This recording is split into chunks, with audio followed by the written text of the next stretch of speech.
Hello everyone, welcome to chemistry academy. JEE mains selective problem series में आपका स्वागत है। आज हम कोऑर्डिनेशन कॉम्प्लेक्स पे 21 प्रॉब्लम्स लेके आए हैं। पूरे टॉपिक को एक साथ कवर करना मुश्किल था, इसलिए हमने इसको 2 या 3 पार्ट में डिवाइड करने की कोशिश की है। तो चलिए बिना किसी समय गवाए फर्स्ट 21 क्वेश्चंस डिस्कस करते हैं। यदि आप हमारे चैनल पर नए हैं, हमारे चैनल को आपने सब्सक्राइब नहीं किया है तो उसको जल्दी से सब्सक्राइब कर लीजिए, और वीडियो अगर आपको पसंद आता है तो लाइक करना ना भूलिए। तो पहली problem, the first problem is which among the following will be named as dibromido bis ethylene diamine chromium third bromide. तो IUPAC नेमिंग पे बेस्ड क्वेश्चन है। बहुत सारे क्वेश्चन IUPAC नेमिंग पे पूछे जाते हैं। तो जैसे अगर हम फर्स्ट ऑप्शन को देखें यहाँ पे, तो ये जो कॉम्प्लेक्स है this is ionic complex. Ionic complex में हम कैटायन को पहले नेमिंग करते हैं, फिर एनायन को करते हैं।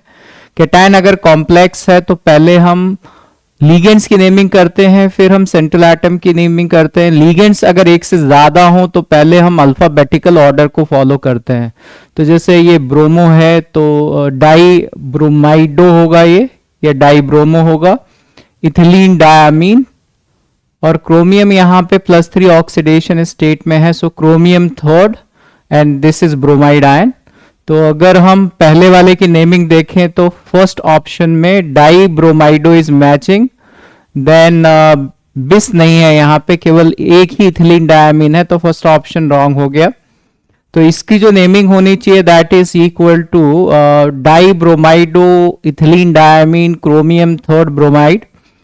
जो दूसरा है इसको अगर हम देखते हैं तो यहाँ पे पहले हम कैटायन के अंदर लीगेंड की नेमिंग करेंगे। इथिलीन डायमीन के लिए हम, क्योंकि ये 3 बार है, tris ethylenediamine and chromium third bromide which is also not matching.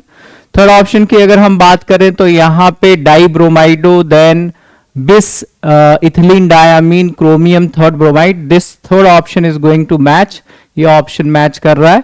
अगर हम फोर्थ ऑप्शन की बात करें तो फोर्थ ऑप्शन में अगेन यहाँ पे अगर देखा जाए तो ये जो कॉम्प्लेक्स है वो एनायन के फॉर्म में एग्जिस्ट कर रहा है। पहले हम लिगेंड की नेमिंग करेंगे, तो टेट्रा ब्रोमो और ब्रोमाइडो इथिलीन डायमीन क्रोमियम थर्ड, यहाँ पे क्रोमेट आएगा क्योंकि ये जो कॉम्प्लेक्स है वो एनायन के फॉर्म में एग्जिस्ट कर रहा है, तो क्रोमेट थर्ड आयन, राइट। तो आंसर इसका थर्ड होगा। तो अगर हम एक बार रिवाइज करें कि नेमिंग में हमें क्या ध्यान रखना पड़ता है, तो पहला पॉइंट है, if the complex is ionic salt then we first name the cation and then the anion. पहले हम कैटायन की नेमिंग करते हैं और फिर एनायन की नेमिंग करते हैं, और कैटायन और एनायन के बीच में हम एक छोटा सा गैप दे देते हैं, right. We first name the ligand and then the central atom. अगर हम कोऑर्डिनेशन स्फीयर की बात करें तो पहले हम लीगेंड की नेमिंग करते हैं, फिर हम सेंट्रल एटम की नेमिंग करते हैं। नेमिंग ऑफ लीगेंड्स में बहुत सारे पॉइंट्स हैं, जैसे if the same ligand is present more than once then we use prefix bi, tri, tetra, penta, hexa before its name. If there is bi, tri term already present in the name of the ligand, then their number is represented by bis, tris, and name of the ligand is written in common bracket, जैसे अभी हमने ethylene diamine के लिए देखा। Then bis, tris also used for organic ligand, not necessary bi, tri terms should be present in their names. If more than one type of ligand is present in coordination sphere, then they are named in alphabetical order. If the same ligand is present more than one time, we will not consider bi, tri to decide the alphabetical order. ठीक है, कुछ point cation से related है। Naming of central atom, so if the coordination sphere is neutral or positively charged, then the common name of the central atom is used. जैसे यहाँ पे हम ये जो है कॉम्प्लेक्स आयन जो है वो कैटायन के फॉर्म में, तो हम प्लैटिनम यूज करेंगे। जैसे इस एग्जांपल में अगर हम देखें कि कोऑर्डिनेशन स्फीयर नेगेटिवली चार्ज है, then the central atom ends with ATE। जैसे अगर आयरन है तो फेरेट, गोल्ड है तो ऑरेट, सिल्वर है तो argentate, copper cuprate, tin stannate, and lead plumbate. For example K4FeCN6 में this is cation, first we name the cation potassium, then we name the ligand inside the coordination sphere, so hexacyanido और hexacyano, ferrate, and then the oxidation state of iron here is 2. सो हेक्सासाइनाइडोफेरेट 2। तो ये इस तरह से हम coordination complex में naming करते हैं, थोड़ा सा आपको रिवाइज करना है, this is very important. Moving to the second question, the complex ion. So platinum का ये कॉम्प्लेक्स है, इसमें 4 अलग अलग तरह के लिगेंड्स हैं। So we can say that this is MABCD type of complex. और हमें पता है कि अगर हम निकल पैलेडियम प्लैटिनम की बात करें, nickel palladium platinum, these are present in the same group. ये 3D सीरीज का एलिमेंट है, this is of 4D series and this is of 5D series. You know that कि अगर हम 4D और 5D सीरीज के एलिमेंट्स की बात करते हैं, अगर वो सेंट्रल एटम के फॉर्म में है तो weak field ligand will also behave like a strong field ligand, और we can say that crystal field splitting energy is greater than mean pairing energy, right. So यहाँ पे अगर हम बात करें, क्योंकि प्लैटिनम है, बिकॉज ऑफ दैट ये जो कॉम्प्लेक्स फॉर्म होना चाहिए वो स्क्वायर प्लेनर कॉम्प्लेक्स फॉर्म होना चाहिए, and the crystal field splitting energy of square planar complex is greater then the mean pairing energy. तो प्लैटिनम +2 ऑक्सीडेशन स्टेट में हमें पता है कि निकल अगर +2 ऑक्सीडेशन स्टेट में होता है तो निकल का इलेक्ट्रॉनिक कॉन्फ़िगरेशन होता है 3D8 4s0। इसी तरह से अगर हम प्लैटिनम की बात करें, platinum is present in +2 oxidation state, तो यहां पे इलेक्ट्रॉनिक कॉन्फ़िगरेशन होना चाहिए 5D8 एंड 6s0। ये इसका इलेक्ट्रॉनिक कॉन्फ़िगरेशन होना चाहिए। They are asking about what is the geometrical number of geometrical isomers, right. तो यहां से आप देख सकते हो कि प्लैटिनम में 5D सबशेल के केवल 4 ही ऑर्बिटल्स होंगे जो कि फुलफिल्ड होंगे, क्योंकि यहां पे स्क्वायर प्लेनर कॉम्प्लेक्स फॉर्म होगा और ऑर्बिटल्स की स्प्लिटिंग इस तरह से होगी। अगर हमें 8 इलेक्ट्रॉन्स को इनमें फिलअप करना है तो ये इस तरह से इलेक्ट्रॉन्स फिल होंगे। ये जो ऑर्बिटल होगा ये dx² y² ऑर्बिटल होगा। So the hybridisation here will be dsp2। अगर dsp2 हाइब्रिडाइजेशन है तो square planar complex is going to form. Square planar complex में अगर चारों लिगेंड डिफरेंट हैं, वी नो दैट अगर 4 लिगेंड्स आर डिफरेंट तो हम किसी एक लिगेंड को एक पोजीशन पे रख देते हैं। जैसे यहाँ पे हमने ये MABCD लिखा है, ये A हो गया, ये B हो गया, ये C हो गया एंड दिस इज D। तो अगर हम A को इस पोजीशन पे रखते हैं तो इसकी अपोजिट पोजीशन कितने तरह से ऑक्युपाई हो सकती है। इसके अपोजिट पोजीशन पे या तो B हो सकता है, या इसकी अपोजिट पोजीशन पे C हो सकता है, या अपोजिट पोजीशन पे D हो सकता है। तो A की अपोजिट पोजीशन जो है वो 3 तरीके से ऑक्युपाई हो सकती है। तो अगर यहाँ A के अपोजिट में B है तो यहाँ C और D होगा। इसको अगर हम रिवर्स करेंगे तो भी कोई फर्क नहीं पड़ेगा। अगर A के अपोजिट में C है तो यहाँ पे B और D होंगे ट्रांसपोजिशन पे। A के अपोजिट में D है तो यहाँ पे ट्रांसपोजिशन पे B और C होंगे। There are 3 geometrical isomers possible. तो अगर हम इसमें देखें तो थर्ड ऑप्शन जो है वो आंसर होना चाहिए। 3 should be the answer for this. Moving to the next question की तरफ मूव करते हैं। So the next question is which of the following complex ion will exhibit optical isomerism.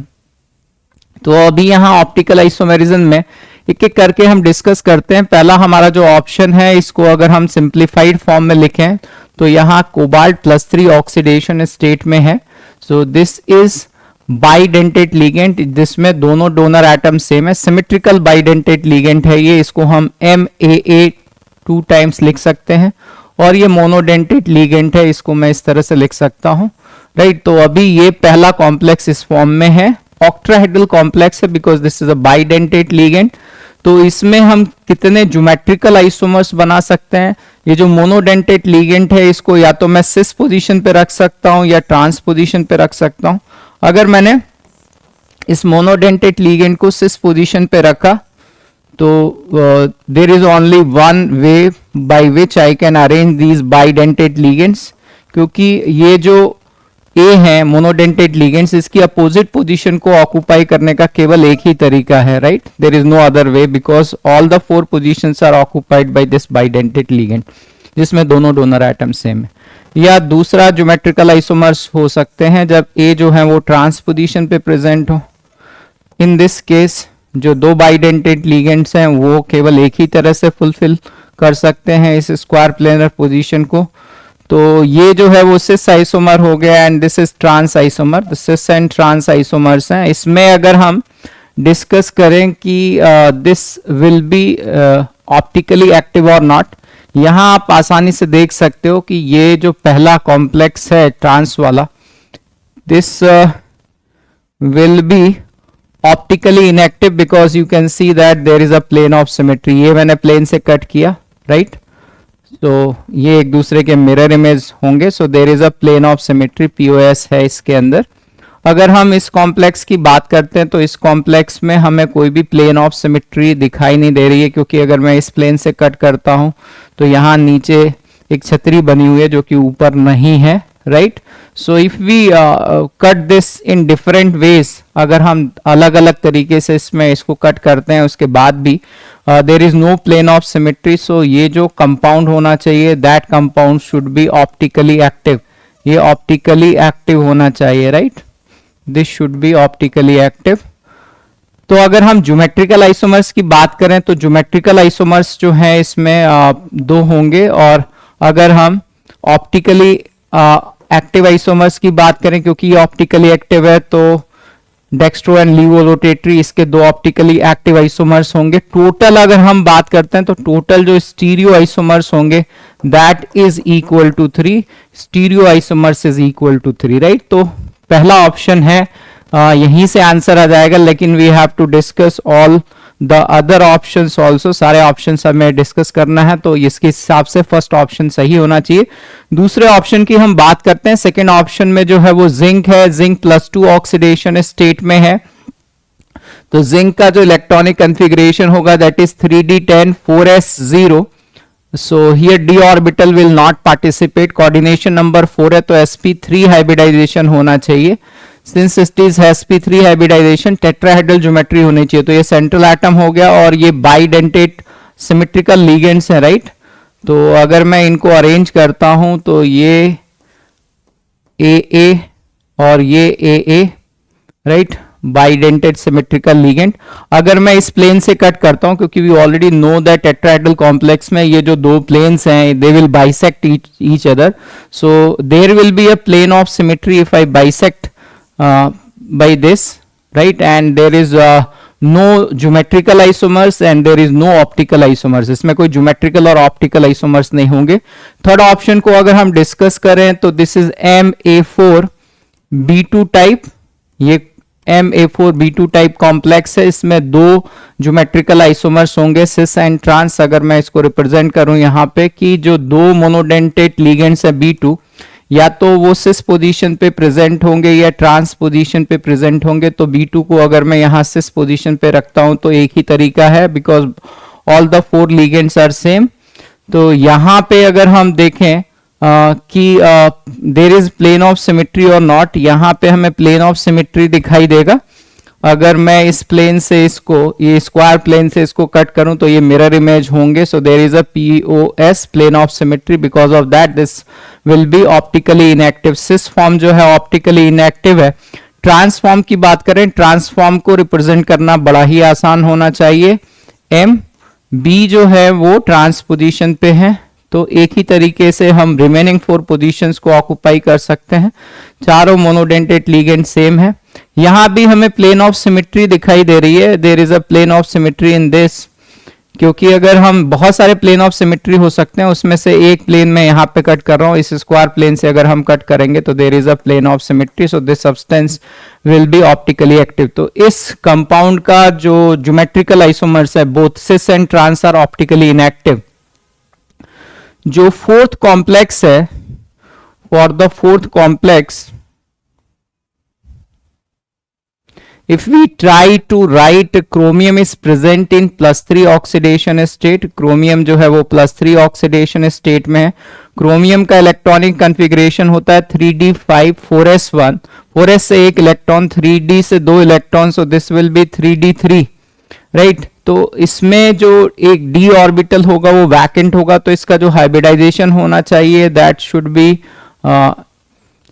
dsp2, right? ये इस तरह से भी हो सकता है, this should be the hybridisation for this dsp2।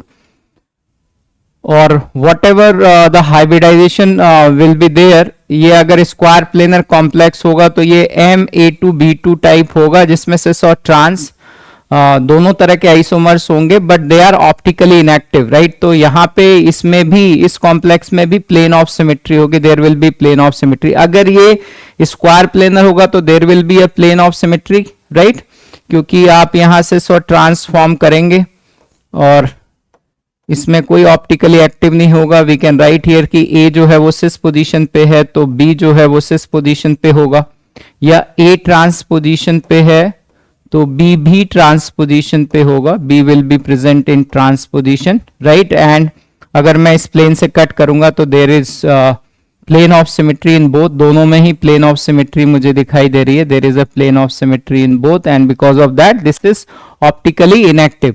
अगर ये टेट्राहेड्रल होता तो because all the there is no chiral centre, अगर ये टेट्राहेड्रल भी होगा तो कोई कायरल सेंटर नहीं होंगे इसमें, so in that case there is no optical isomerism. तो आंसर तो हमें पहले ही मिल गया था, answer for this will be the first option, ठीक है। तो आप एक बार ये सब रिवाइज कर लेना, you can go through all these things.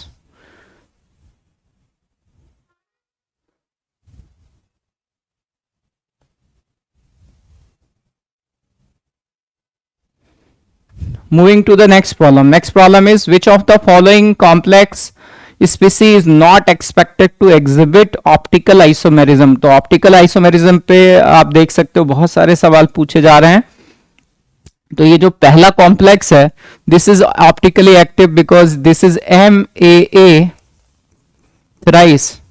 इसमें कोई ज्योमेट्रिकल आइसोमर्स नहीं होंगे, but there will be optical isomer in this case. तो मैं इसको एक बार ड्रॉ कर देता हूं and this compound will be optically active. हमेशा बाइडेंटेट लिगेंड्स जो है वो सिस पोजीशन पे है, सो सिमेट्रिकल बाइडेंटेट लिगेंड्स हैं ये, जिसमें दोनों डोनर एटम सेम है। So here we can say that there is no geometrical isomer, एक ही तरीका है इसको रिप्रेजेंट करने का, but this substance will be optically active. इसका अगर हम मिरर इमेज ड्रॉ करेंगे, right, so there is optical isomers in this, they are asking that कि इसमें optical isomers नहीं होंगे, तो यहाँ पे दो optically active compounds हैं। अगर हम दूसरे की बात करें COEN twice Cl2 plus, this is MAA twice A2, right। इस कॉम्प्लेक्स में अगर देखें तो ये जो मोनोडेंटेट लिगेंड्स हैं ये सिस या ट्रांस पोजीशन पे होंगे। तो इस तरह से अगर हम ड्रॉ करना चाहें तो इसमें कितने ज्योमेट्रिकल आइसोमर्स पॉसिबल हैं? ए जो है अगर वो सिस पोजीशन पे है तो इसकी अपोजिट पोजीशन को ऑक्युपाई करने का केवल एक ही तरीका है, तो एक तो ये हो गया। या मोनोडेंटेट लिगेंड्स जो हैं वो ट्रांस पोजीशन पे प्रेजेंट है, तब भी जो स्क्वायर प्लेनर स्क्वायर बन रहा है उसमें केवल हम एक ही तरीके से चार लिगेंड्स को रिप्रेजेंट कर सकते हैं। तो ये सिस हो गया, ये ट्रांस हो गया। And if we try to find out, इसमें तो प्लेन ऑफ सिमेट्री है, there is a plane of symmetry, but this compound is optically active. ये जो है ऑप्टिकली एक्टिव होगा, this will be optically active. Again इन्होंने ये पूछा कि कौन सा ऑप्टिकली एक्टिव नहीं है, तो बी ऑप्शन भी, सेकंड ऑप्शन भी गलत हो गया। Moving to the third option, ये जो है फेसियल एंड मेरिडोनियल टाइप है, MA3B3 टाइप। तो अगर हम फेसियल ड्रॉ करें स्क्वायर बाई पिरामिडल ज्योमेट्री में, अगर तीन लिगेंड्स एक फेस पे प्रेजेंट हो, ठीक है, सो दिस इज फेसियल। अगर ये तीनों ए फेसियल पोजीशन पे हैं तो बी भी फेसियल पोजीशन पे होंगे, राइट। इसी तरह से मेरिडोनियल अगर हमें ड्रॉ करना है तो इन केस ऑफ मेरिडोनियल अगर हम बी को ट्रांस पोजीशन पे और एक्सिस पोजीशन पे रखते हैं बी को, तो ए भी इसी तरह से होंगे मेरिडोनियल पोजीशन पे, दो ए जो है वो ट्रांस और एक्सिस पोजीशन पे। So this is facial and this is meridional. So you can easily find out plane of symmetry in both the cases. इन दोनों में ही आप plane of symmetry find out कर सकते हो, राइट। प्लेन ऑफ सिमेट्री अगर हम 6 तरीके से फाइंड आउट करें तो will confirm that this complex will be optically active और ऑप्टिकली इनएक्टिव। जैसे इस केस में पहले हम क्या कर रहे हैं कि 3 स्क्वायर्स ले रहे हैं, जैसे अब ये वाली एक्सेस हो गई और मैंने इस स्क्वायर प्लेन से कट किया, तो ये ए के अपोजिट में बी है, they are not mirror images to each other, ठीक है। तो अभी मैंने ये वाली एक्सेस ली थी, now I am taking this as axis. अगर मैंने ये एक्सेस लिया तो अगेन इससे अगर मैं कट करूंगा तो ये चारों तो सिमेट्रिकली मिरर इमेज हो जाएंगे, बट ये इसके अपोजिट में जो है ए के अपोजिट में बी है, they are not mirror images to each other. Now I will take this as axis and cut by this square plane, again A के अपोजिट में बी है, तो ये तीन स्क्वायर प्लेन से मैंने कट किया, but I am not getting any plane of symmetry. Now what I am doing कि I am going to take this as axis, ये मैं एक्सेस ले लेता हूं, ये वाली मैंने एक्सेस ले रखी है, ठीक है, ये एक्सेस ले ली मैंने, और मैं एक प्लेन भेज रहा हूं जो इन दोनों बी के अंदर से जाएगा through a central metal atom and B. तो ये आधा कट जाएगा, सेंट्रल मेटल एटम आधा कट जाएगा, बी आधा कट जाएगा, और ये एक दूसरे के, क्योंकि ये मिरर यहां इसके थ्रू मैं भेज रहा हूं, तो ये एक दूसरे के मिरर इमेज हो गई, यहां भी एक दूसरे के मिरर इमेज हो गई। So there will be a plane of symmetry. तो चौथे प्लेन में मुझे प्लेन ऑफ सिमेट्री दिखाई दे गई, तो ये ऑप्टिकली इनएक्टिव होगा। इसको देखना तो बहुत ही आसान है, अगर मैं इस प्लेन से इसको कट करता हूं, there will be a plane of symmetry, right. So यहां भी प्लेन ऑफ सिमेट्री है। तो ये जो कॉम्प्लेक्स है A3B3, ये आंसर होना चाहिए, इसमें कोई ऑप्टिकल आइसोमेरिज्म नहीं है। अगर हम फोर्थ ऑप्शन की बात करते हैं, if we discuss the fourth option है MAA A2B2 टाइप। तो हम कितने इसमें ज्योमेट्रिकल आइसोमर्स ड्रॉ कर सकते हैं? We can make geometrical isomers for this. जो फोर्थ है, अगर इसकी हम बात करें तो अभी हमने लिखा था इसको, ये MAA A2B2 टाइप है। तो बाइडेंटेड लीगेंट हमेशा ही जो है वो सिस पोजीशन पे होंगे, तो इसकी अपोजिट पोजीशन को हम कितने तरीके से ऑक्युपाई कर सकते हैं? तो ए और ए जो बाइडेंटेड लीगेंट है, ये सिस पोजीशन पे हमेशा होते हैं। इसकी अपोजिट पोजीशन पे या तो दो ए हो सकते हैं, ठीक है, या इसकी अपोजिट पोजीशन पे दो बी हो सकते हैं। तो बाइडेंटेड लिगेंड के अपोजिट पोजीशन को कितने तरीके से हम ऑक्युपाई कर सकते हैं? दो बी हो सकते हैं, या तीसरा केस हो सकता है ए और ए की अपोजिट पोजीशन पे ए और बी हो। इसको अगर हम रिवर्स करेंगे तो कोई फर्क नहीं पड़ेगा, क्योंकि यहां पे जो है वो एक जैसा ही पोजीशंस हैं। तो तीन ज्योमेट्रिकल आइसोमर्स फॉर्म होने चाहिए, राइट। तो अभी अगर मैं पहले वाले की बात करता हूं, यहाँ पे MAA और यहाँ पे ये B2 हो गया, तो आप देख सकते हो कि इस केस में प्लेन ऑफ सिमेट्री निकालना आसान है। अगर मैं इस प्लेन से, इस स्क्वायर प्लेन से इसको कट करता हूं तो B के अपोजिट में B आएगा, there will be a plane of symmetry. इसी तरह से अगर यहाँ पे B और B है तो यहाँ A और A होना चाहिए, और अगर मैंने ये वाला स्क्वायर प्लेन ले लिया, यहाँ A और A होना चाहिए, तो अगेन यहाँ पे प्लेन ऑफ सिमेट्री है, there is a plane of symmetry over here. अगर ये AB है तो यहाँ A होना चाहिए और यहाँ B होना चाहिए, या रिवर्स कर लें, कोई फर्क नहीं पड़ता। अब अगर हम इस केस में देखें तो अगर मैं इस प्लेन से कट करता हूं तो A के अपोजिट पोजीशन में B है, ठीक है, या अगर मैं इसको किसी तरह से भी कट करता हूं, right, there are 6 way to cut it. एक मैंने ये वाला स्क्वायर प्लेन ले लिया, ठीक है, दूसरा स्क्वायर प्लेन मैं ये ले सकता हूं, तीसरा स्क्वायर प्लेन में ये वाला ले सकता हूं, this will be the square plane. In all these three I am not getting any plane of symmetry.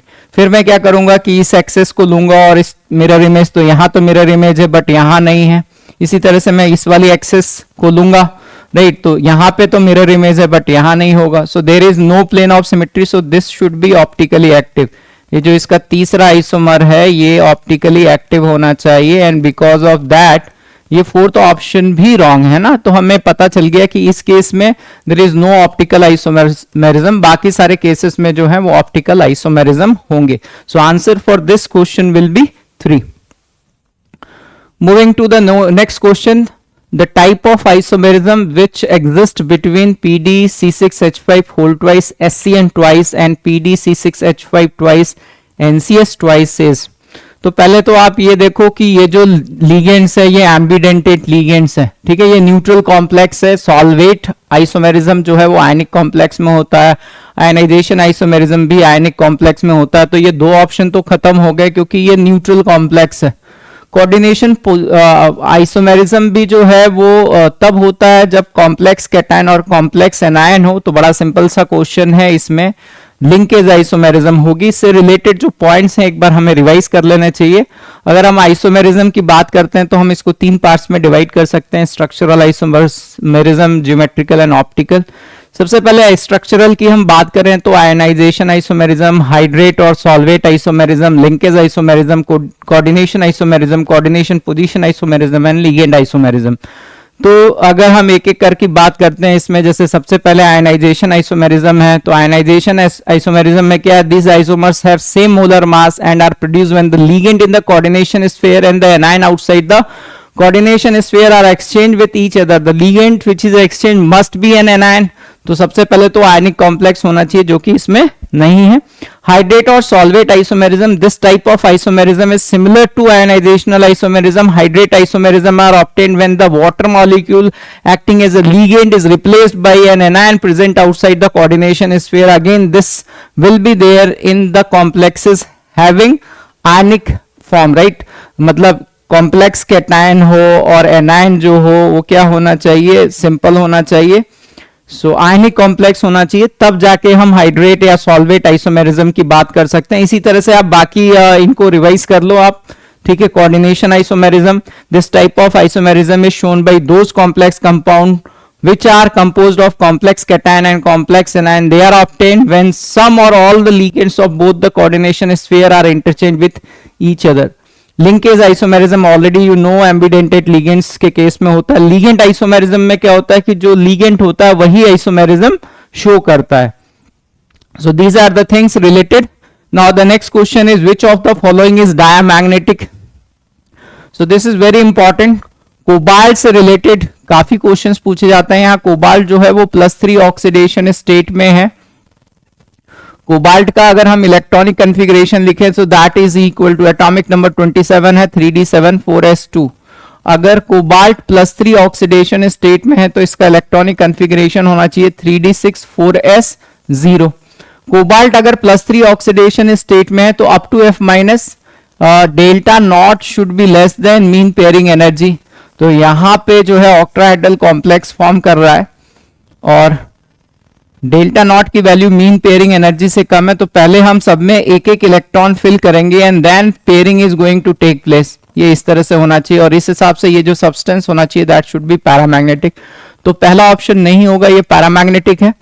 Again the second option, iron यहाँ पे जो है वो +3 ऑक्सीडेशन स्टेट में प्रेजेंट है। आयरन का इलेक्ट्रॉनिक कॉन्फ़िगरेशन अगर हम लिखते हैं तो that is 3d6 4s2, 26 atomic number है। आयरन +3 में है तो ये होना चाहिए 3d5 4s0, right. Again in this case we can say that crystal field splitting energy should be less than the mean pairing energy. और यहां पे 5 अनपेयर्ड इलेक्ट्रॉन होने चाहिए क्योंकि सबसे पहले हम एक एक इलेक्ट्रॉन फिलअप करेंगे and then pairing should take place. तो ये सब्सटेंस भी पैरामैग्नेटिक होगा, तो ये गलत हो गया। आयरन यहाँ पे +3 ऑक्सीडेशन स्टेट में है, +3 में है। Electronic configuration already we know iron +3 में, तो 3d5 4s0। तो अगेन ऑड इलेक्ट्रॉन इसमें है, 2 Cn- is a strong field ligand, so we'll say that delta naught is greater than mean pairing energy। लेकिन 5 इलेक्ट्रॉन है तो एक तो अनपेयर्ड होगा ही। अगर हम इसको फिल करें, पहले एक एक इलेक्ट्रॉन फिल करेंगे फिर पेयरिंग होगी। सो this substance is paramagnetic, so this is also wrong. Fourth option में आपको पता है कि F माइनस के बाद जो है for week field ligand also crystal field splitting energy is greater than mean pairing energy. Oxalate ion के लिए crystal field splitting energy is greater than mean pairing energy. Water के लिए भी delta not is greater than mean pairing energy. So this is a special case. यहाँ electronic configuration की बात करें, cobalt जो है वो +3 में है। सो 3d6 4s0, 6 इलेक्ट्रॉन्स हैं, इनको फिलअप करना है। तो पहले हम नीचे वाले को पूरा फिलअप करेंगे 1 2 3 and then pairing is going to take place, no unpaired electron will be there, so this substance should be diamagnetic. ये डायमैग्नेटिक होना चाहिए, तो इसके हिसाब से जो आंसर होना चाहिए वो 4 होना चाहिए। 4 should be the answer for this question.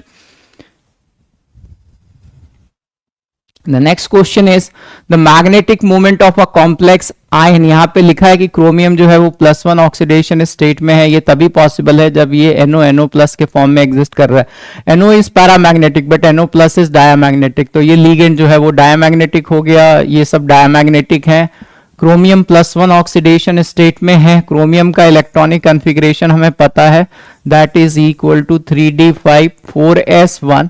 Chromium अगर +1 ऑक्सीडेशन स्टेट में है तो it should be 3d5 4s0, right. और यहां पे ये सारे स्ट्रॉन्ग फील्ड लिगेंड ही दिख रहे हैं। The magnetic movement of the complex ion, coordination number की बात करें, कोऑर्डिनेशन नंबर 6 है। तो अगर हम यहाँ पे इलेक्ट्रॉन्स को फिलअप करते हैं, if we fill the electrons, तो 5 इलेक्ट्रॉन को भरना है, पहले हमें एक एक इलेक्ट्रॉन रखना होगा and then pairing will take place, so the number of unpaired electron in this case will be 1। अगर हमें मैग्नेटिक मूवमेंट निकालना है तो magnetic movement is equal to n+2, तो यहां वैल्यू पुट कर देते हैं, तो this is equal to √3 which is 1.732। तो मैग्नेटिक मोमेंट जो इस कॉम्प्लेक्स का होना चाहिए that should be 1.73। Third option should be the correct answer. Moving to the next problem. Next problem is the octahedral complex of a metal ion M3+ for with 4 monodentate ligands L1, L2, L3 and L4 absorbs wavelength in the region red, green, yellow, blue respectively. The increasing order of ligand strength of the 4 ligands is, so सबसे पहले तो हमें ये समझना है कि जो crystal field splitting energy है that is related to Hc upon lambda absorption, right ये हमें समझना है। ऑक्टाहेड्रल कॉम्प्लेक्स है, इसको मैं डेल्टा नॉट लिख सकता हूं। So from here I can say that delta naught जो क्रिस्टल फील्ड स्प्लिटिंग एनर्जी है that is inversely proportional to the wavelength absorbed, right. तो यहां पे जो 4 लिगेंड्स है L1, L2, L3 and L4 और जो कलर्स दे रखे हैं हमें पता है कि VIBGYOR, violet indigo, blue, green, yellow, orange, red, this is the increasing order of wavelength. तो वेवलेंथ के ऑर्डर में अगर हम इसको रखें तो सबसे पहले रेड कलर दे रखा है L1 के करस्पॉन्डिंग, ये जो होगा ये L1 होना चाहिए रेड कलर के लिए। देन रेड के बाद ग्रीन है, राइट, ग्रीन L2 पे है, ये जो ग्रीन है ये L2 होना चाहिए। देन येलो, येलो पे ये L3 होगा, दिस विल बी L3। और ब्लू जो है वो L4 है, दिस इज L4।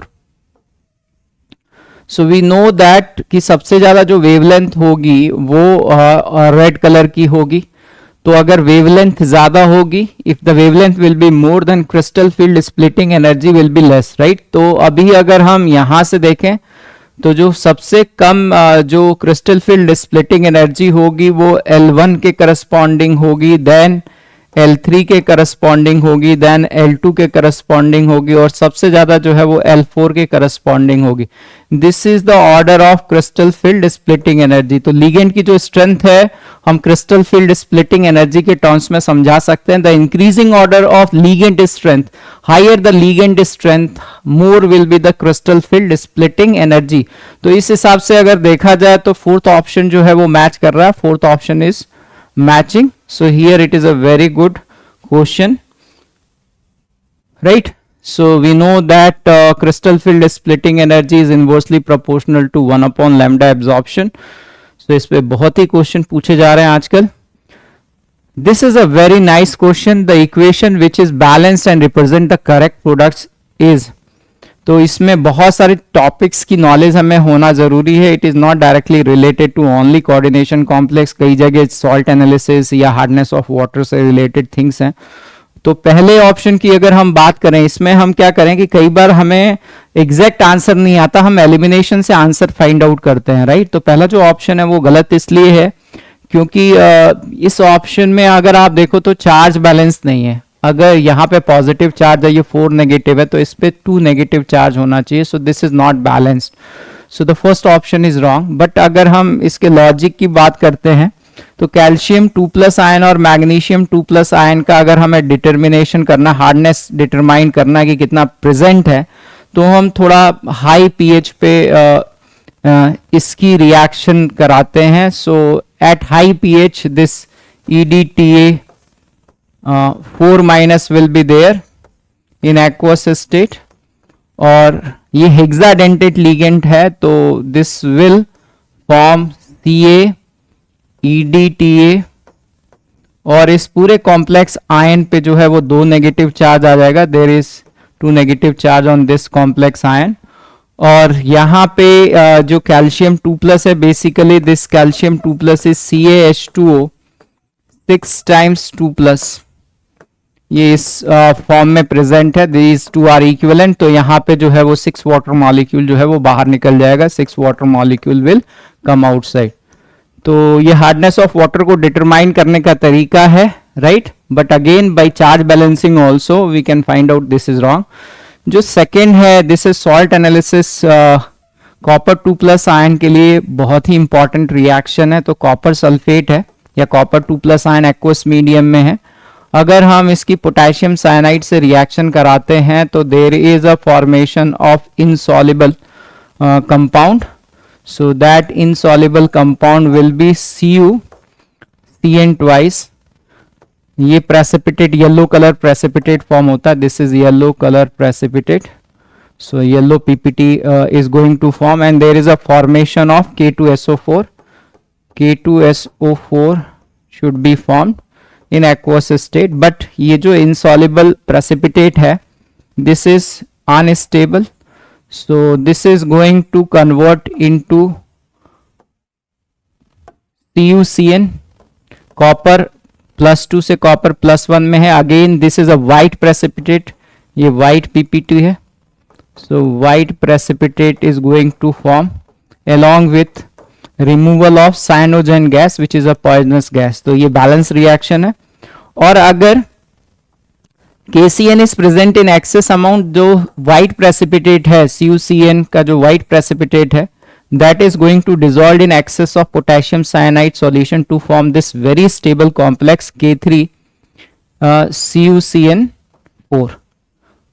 तो ये इतना स्टेबल कॉम्प्लेक्स है, अगर ये रिएक्शन हो रही है तो कॉपर 2+ आयन ना के बराबर होंगे सॉल्यूशन में। If we pass H2S gas there is no precipitation of Cu2S, so this is a very important reaction। तो अभी अगर यहां से देखा जाए तो ये जो रिएक्शन दे रखी है दिस इज रॉन्ग, क्योंकि अगर हम इन तीनों रिएक्शंस को ऐड करते हैं तो यहाँ K3 CuCN4 फॉर्म होना चाहिए, तो second option is wrong.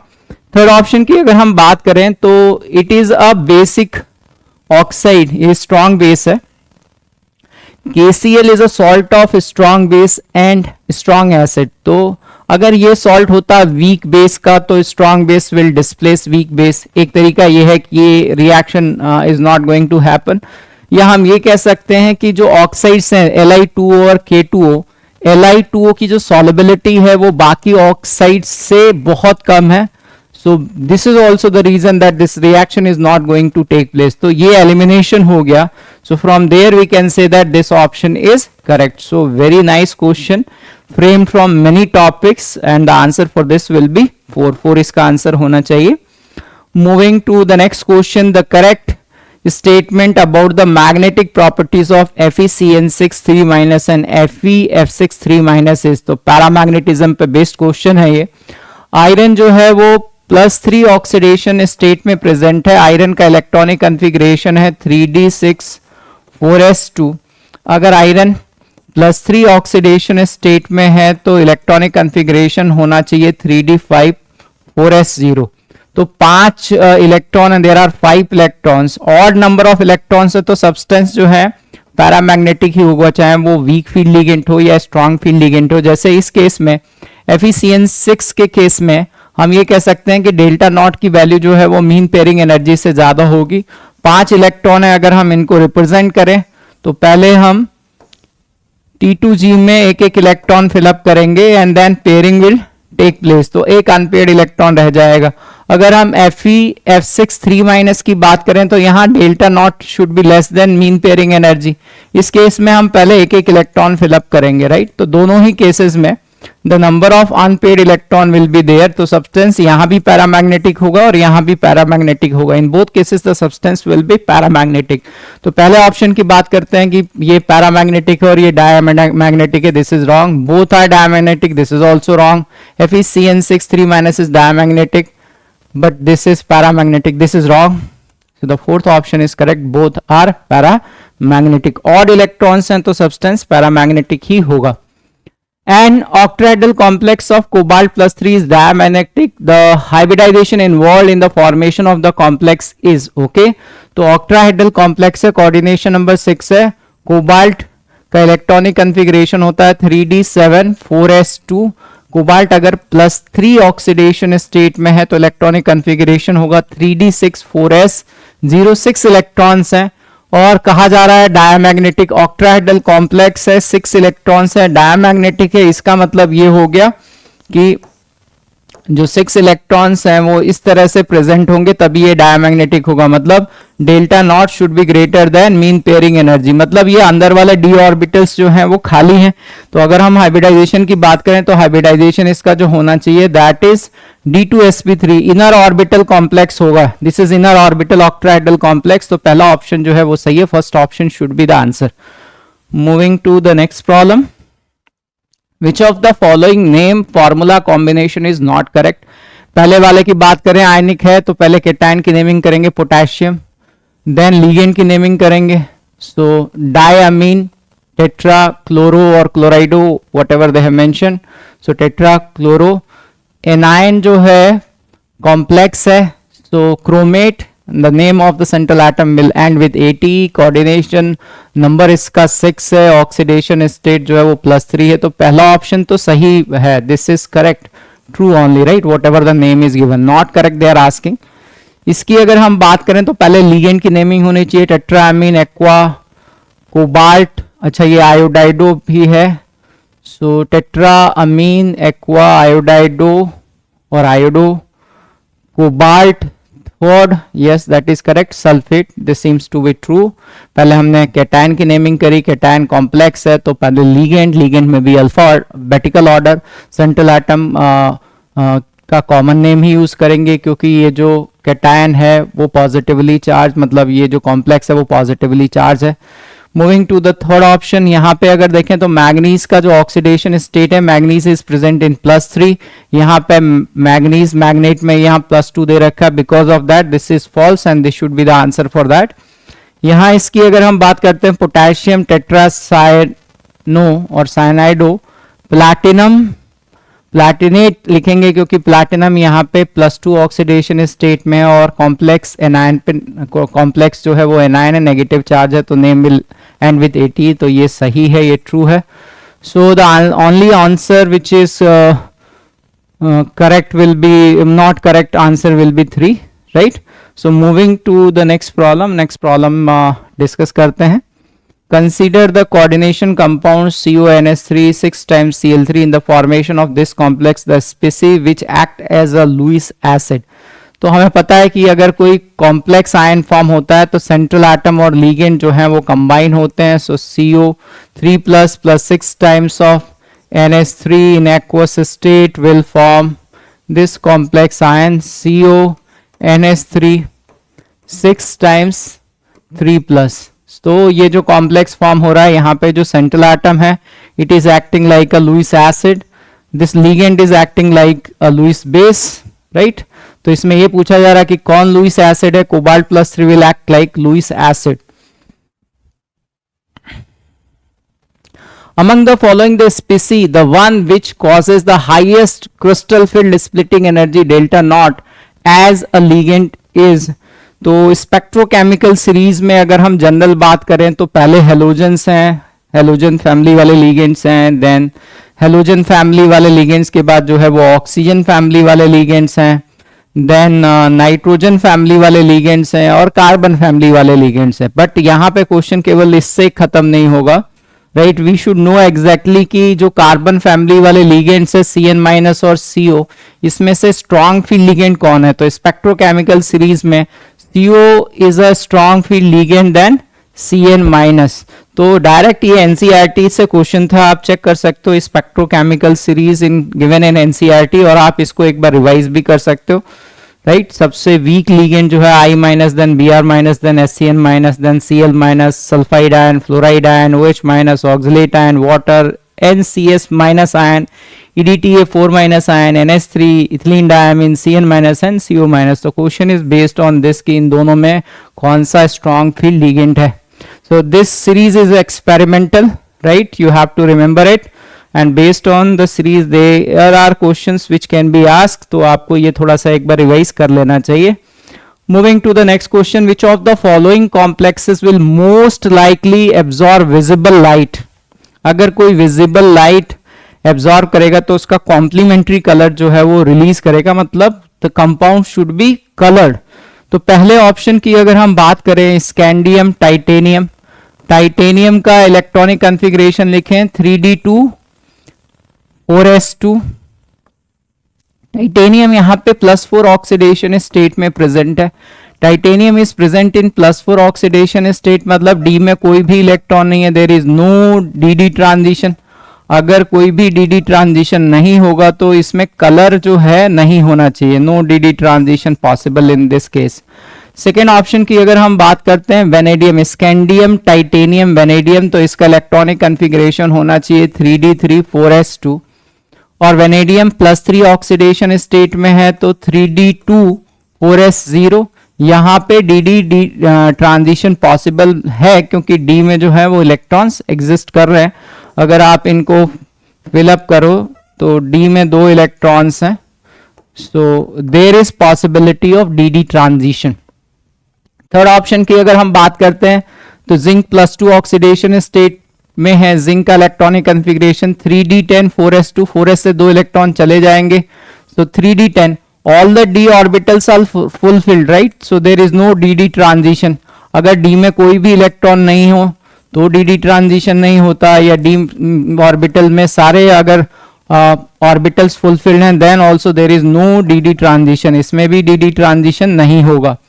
Fourth option की अगर हम बात करें स्कैंडियम, स्कैंडियम के लिए इलेक्ट्रॉनिक कॉन्फ़िगरेशन जो है 3d1 4s2 है।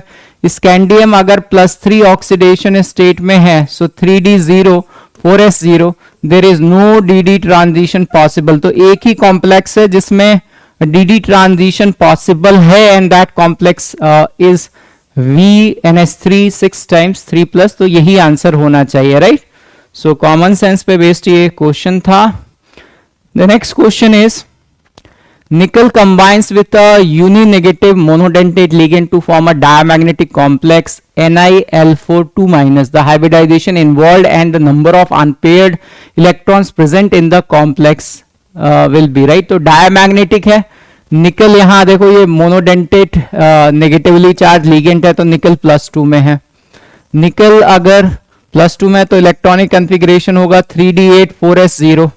नाउ अगर कोऑर्डिनेशन नंबर 4 है, अगर टेट्राहेड्रल ज्योमेट्री होती है, in case of tetrahedral geometry we know that crystal field splitting energy is less than mean pairing energy. तो इस केस में अगर हम डिवीजन करते हैं और इलेक्ट्रॉन को फिलअप करते हैं तो इस तरह से इलेक्ट्रॉन्स को फिलअप करना चाहिए। 8 इलेक्ट्रॉन्स फिल करने हैं, पहले एक एक इलेक्ट्रॉन सब में फिलअप होंगे and then pairing is going to take place. So from here we are getting that the number of unpaired electrons will be 2, so this substance will be paramagnetic। तो tetrahedral नहीं हो सकता।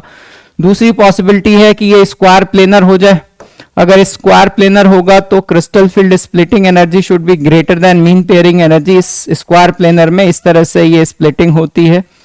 And here if we try to put 8 electrons, पहले हम सबसे नीचे वाले को फिल करेंगे, फिर उसके ऊपर वाले को फिल करेंगे, एंड देन दिस वन, ये सबसे ऊपर है that is dx² y² orbital. तो यहाँ पे जो है वो हाइब्रिडाइजेशन DsP2 होगा, सब्सटेंस डायमैग्नेटिक होगा, the substance will B diamagnetic. तो अभी जो कंडीशंस हैं उनको अगर हम देखें तो अनपेयर इलेक्ट्रॉन्स जो हैं वो 0 होने चाहिए और हाइब्रिडाइजेशन जो है वो DsP2 होना चाहिए। From there we can say that the fourth option is correct. Fourth जो है इसका आंसर होना चाहिए। Moving to the next problem, the number of geometrical isomers that can exist for a square planar complex of platinum is। so यहाँ अगर हम देखें तो ये क्वेश्चन हम ऑलरेडी कर चुके हैं, ये MABCD टाइप है, स्क्वायर प्लेनर ऑलरेडी दे रखा है, तो एक ही अपोजिट पोजीशन को हम कितने तरीके से ऑक्यूपाई कर सकते हैं। So there are 3 ways to occupy the position, right. So 3 ways कौन कौन से हो सकते हैं, ए के अपोजिट पोजीशन पे बी हो, या ए के अपोजिट पोजीशन पे सी हो, या ए के अपोजिट पोजीशन पे डी हो, right. These are the 3 ways by which we can place. अगर ए के अपोजिट पोजीशन पे बी है तो यहाँ पे सी और डी, अगर आप इनको रिवर्स भी करते हो तो कोई फर्क नहीं पड़ेगा। ए के अपोजिट पोजीशन पे सी है तो ट्रांसपोजिशन पे बी एंड डी, ए के अपोजिट पोजीशन पे डी है तो ट्रांसपोजिशन पे B and C. There are 3 geometrical isomer. I think this question is repeated, पहले भी हमने इस क्वेश्चन को डिस्कस किया है। Answer will be 4, right. Moving to the next problem, the colour of KMnO4 is due to. KMnO4 की अगर हम बात करें तो K+N MnO4-, इसमें कोई DD ट्रांजिशन नहीं हो सकता क्योंकि manganese is present in +7 oxidation state. Manganese का इलेक्ट्रॉनिक कॉन्फ़िगरेशन होता है 3d5 4s2। अगर मैंगनीज +7 ऑक्सीडेशन स्टेट में है, इन केस ऑफ +7 सारे इलेक्ट्रॉन्स इससे गायब होंगे, 3d से भी गायब होंगे। So there is no DD transition. अगर DD ट्रांजिशन नहीं होगा तो ये कलरलेस होना चाहिए, but this is dark purple in colour, right. तो और अगर सॉल्यूशन में डाइल्यूट सॉल्यूशन के फॉर्म में है तो पिंक कलर का होगा, otherwise it is in purple. तो ये जो डार्क कलर होते हैं वो चार्ज ट्रांसफर से होते हैं। There is a transfer of charge from ligand to metal, ligand से मेटल की तरफ चार्ज ट्रांसफर होंगे, और जब भी चार्ज ट्रांसफर की तरफ से जो कलर होगा that colour will be intense. जैसे K2Cr2O7 को भी हम इसी तरह से एक्सप्लेन कर सकते हैं, right. This substance is orange in colour, या K2CrO4 का कलर येलो होता है, that can also be explain by the same concept. यहाँ पे क्रोमियम +6 में है, यहाँ भी क्रोमियम +6 में है, तो there is no DD transition. Their charge their color can be explained with the help of transfer of charge from ligand to metal. तो इससे रिलेटेड जो थ्योरी है आप एक बार इसको रिवाइज कर लेना, मैं पॉज करके आप रिवाइज कर लेना, एक बार आप देख लो।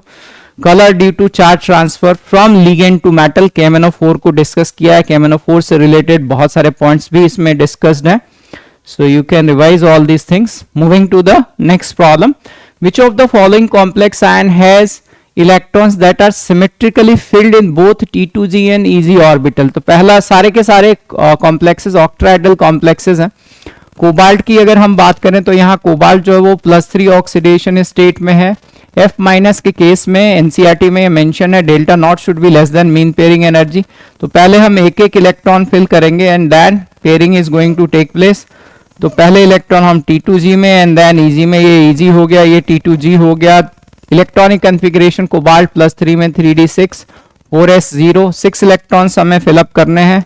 तो ये 5 इलेक्ट्रॉन्स हो गए और ये 6 इलेक्ट्रॉन्स हो गए। तो ये लिखा है कि सिमेट्रिकली नहीं, इसमें सिमेट्रिकली फिल्ड नहीं है, तो पहला ऑप्शन तो गलत हो गया। सेकेंड ऑप्शन की तरफ चलते हैं। मैंगनीज यहाँ पे +2 ऑक्सीडेशन स्टेट में है। मैंगनीज का इलेक्ट्रॉनिक कॉन्फ़िगरेशन होता है 3d5 4s2, 2 इलेक्ट्रॉन निकल जाएंगे तो 3d5 4s0, ये इसका इलेक्ट्रॉनिक कॉन्फ़िगरेशन होगा। यहाँ स्ट्रॉन्ग फील्ड लिगेंड है, so we can say that delta not should be greater than mean pairing energy. So if we try to fill, पहले हम लोअर वाले में T2g में इलेक्ट्रॉन्स को फिलअप करेंगे, तो 5 इलेक्ट्रॉन्स हैं। तो again this are not going to symmetrically filled, ये नहीं है, सेकेंड ऑप्शन रॉन्ग हो गया। थर्ड ऑप्शन की बात करते हैं। आयरन +3 ऑक्सीडेशन स्टेट में है। आयरन का इलेक्ट्रॉनिक कॉन्फ़िगरेशन होता है 3d6 4s2, तो यहाँ पे +3 में है तो 3d5 होना चाहिए 4s0। तो 5 electrons again we are going to fill and ये आयरन के साथ में वीक फील्ड लिगेंड है, so here will say that delta not should be less than mean pairing energy. पहले हम एक एक इलेक्ट्रॉन भरेंगे और फिर पेयरिंग होगी, ये 5 इलेक्ट्रॉन इस तरह से फिलअप होंगे। तो ये जो है सब में एक एक इलेक्ट्रॉन है, this should B symmetrically field. 3 answer होना चाहिए। फोर्थ ऑप्शन को देख लेते हैं। इन case of fourth, cobalt is present in +2 oxidation state, so electronic configuration will be 3d7। और इस केस में strong field ligand है but the oxidation state of cobalt is +2, so delta naught should be less than mean pairing energy।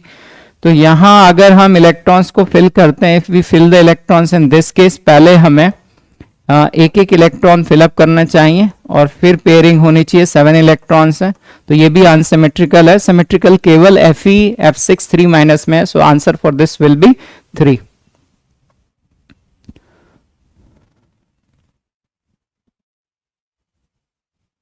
Next problem, when concentrated HCl is added to an aqueous solution of cobalt chloride, its color changes from reddish pink to deep blue, which complex ion gives blue colour in this reaction. बहुत common reaction है ये reaction जो है। Lab manual में जब आप experiment करते हो, लैब मैनुअल में भी दे रखी है ये, और इससे बहुत सारे क्वेश्चन पूछे जाएंगे, पूछे जा चुके हैं ऑलरेडी, आप देख रहे हो यहाँ पे। इसके अलावा ये केमिकल इक्विलिब्रियम या इक्विलिब्रियम चैप्टर में भी है, राइट। सो केमिकल इक्विलिब्रियम में this concept is given. So cobalt +2 में एक्वस मीडियम में cobalt is existing in this form, coordination number 6 है। और ये जो कॉम्प्लेक्स आयन है COCl2 is added to water, it will converted into CO2+ and 2 times of Cl-। तो इस complex का पिंक कलर है, this is pink in colour.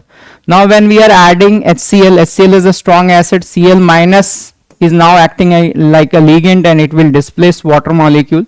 तो यहाँ पे ये रिएक्शन हो रही है, this is a reversible reaction. There is formation of COCl4 2- ion in aqueous state, और ये जो कॉम्प्लेक्स आयन है ये ब्लू कलर का है, this is blue in colour.